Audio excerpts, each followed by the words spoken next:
Disambut meriah serta ibadah syukur, Kepala Daerah Yahukimo Didimus Esau siap dukung program Presiden. Pasangan Bupati dan Wakil Bupati Yahukimo, Provinsi Papua Pegunungan, Didimus Yahuli dan Esau Miram, akhirnya menginjakan kaki di DKI, ibu kota kabupaten tersebut, pada Jumat 7 Maret 2025.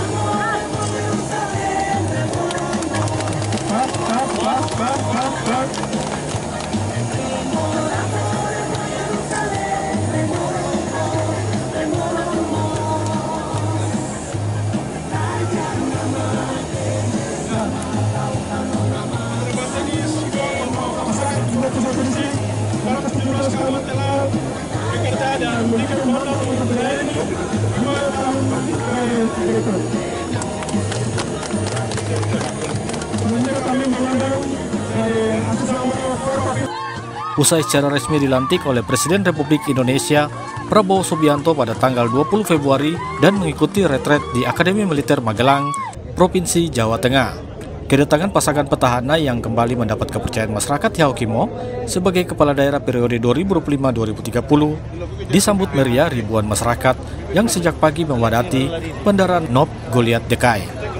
Rombongan kemudian diarak menuju lapangan lokasi ibadah syukur dan kemudian dilanjutkan syukuran adat bakar batu.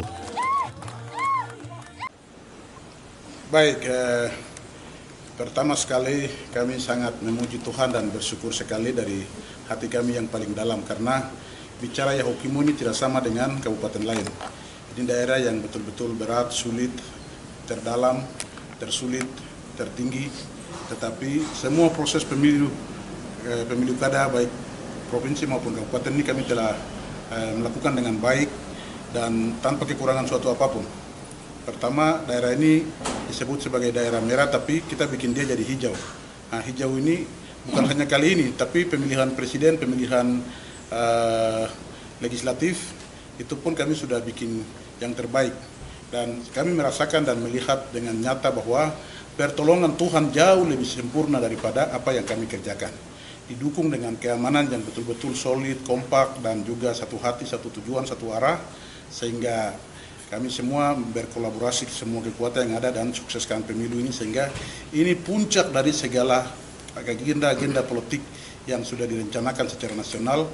Hari ini di Yahukimo kita sudah tutup lembaran itu, dan kami bersyukur karena kami sudah lakukan syukuran, dan syukuran ini penting sekali.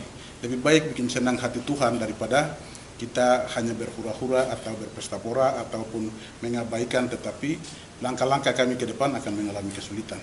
Itu poin yang saya lihat dalam kepemimpinan selama ini, sehingga kita harus melakukan pengucapan syukur ini.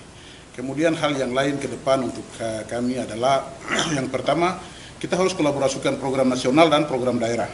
Kemarin waktu kami ikut agenda di Magelang itu, untuk khususnya untuk makan bergizi gratis, ini agenda nasional yang tidak bisa dibatalkan oleh siapapun. Karena itu nanti kami akan rapat lagi dengan semua stakeholder yang ada untuk merumuskan arah dan kebijakan yang baik, kemudian yang soft, yang semua pihak bisa menerima supaya program nasional ini jalan. Karena kemarin materi dari semua menteri yang berikan itu, kalau Indonesia ini dikelola dengan baik, maka kita akan jadi kekuatan pangan terbesar di dunia. Jepang sekarang mulai tergeser, Filipina mulai tergeser karena usia produktif mereka tuh sudah di bawah rata-rata. Sedangkan kita asetnya lebih besar, sehingga kita kurangi transmigrasi, kita kurangi urbanisasi masyarakat dari desa ke kota, tapi jumlah masyarakat ini di desa ini, sehingga UMKM-nya akan diperbanyak, orang lebih banyak di desa, sehingga investasi terbesar Indonesia itu ada di sumber daya manusia yang produktif. Nah, di 2025-2030 ini seluruh kekuatan negara akan digerakkan ke sana untuk menjadi pangan terbesar kekuatan di dunia nanti. Karena itu kita harus dukung program nasional seperti makanan gratis bergizi ini dengan program-program lain, UMKM, kemudian produksi beras, pangan seperti di Merauke. Itu kita kan sudah buat RPJMD di sini, lahan kita kan ada. Nah, itu pun kita kelola sehingga kita bisa meningkatkan pendapatan asli daerah, tetapi juga menciptakan lapangan kerja baru untuk orang lain, tetapi income per kapita keluarga rata-rata pun meningkat, sehingga itu berkontribusi. Orang kuat baru keluarga kuat baru kabupaten kuat, kabupaten kuat baru provinsi kuat baru negara kuat.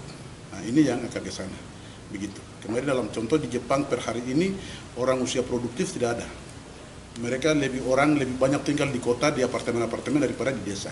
Sehingga diperkirakan dalam interval waktu tertentu di Jepang itu bisa mengalami degradasi dan kekurangan pangan, bahkan sampai orang produktif tidak ada. Semua negara di dunia sedang itu, dan Indonesia sedang ada pada level yang bagus. Sehingga kita harus kolaborasi konsep nasional dan konsep daerah setelah retreat ini.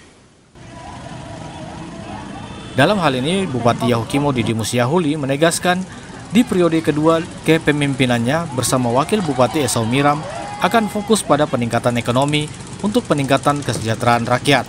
Nantinya akan bekerja sesuai dengan mendukung program pemerintah pusat di bawah Presiden Prabowo Subianto, diantaranya yakni mensukseskan program makan bergizi gratis alias MBG.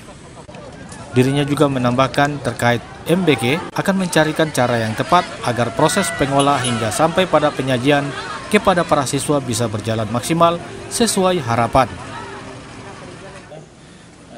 Bagaimana tanda ucapan syukur kepada Tuhan, itu hal yang pertama. Yang kedua juga kami sampaikan terima kasih kepada semua pihak yang telah mendukung kami dalam pilkada yang lalu, baik TNI Polri, masyarakat yang ada di 51 distrik, 517 kampung di Kabupaten Yahukimo yang telah memberikan dukungan, doa, suara sehingga hari ini kami kembali terpilih dan dilantik pada tanggal 20 yang lalu di Jakarta oleh Presiden, dan terakhir hari ini kami lakukan syukuran di Kabupaten Yahukimo.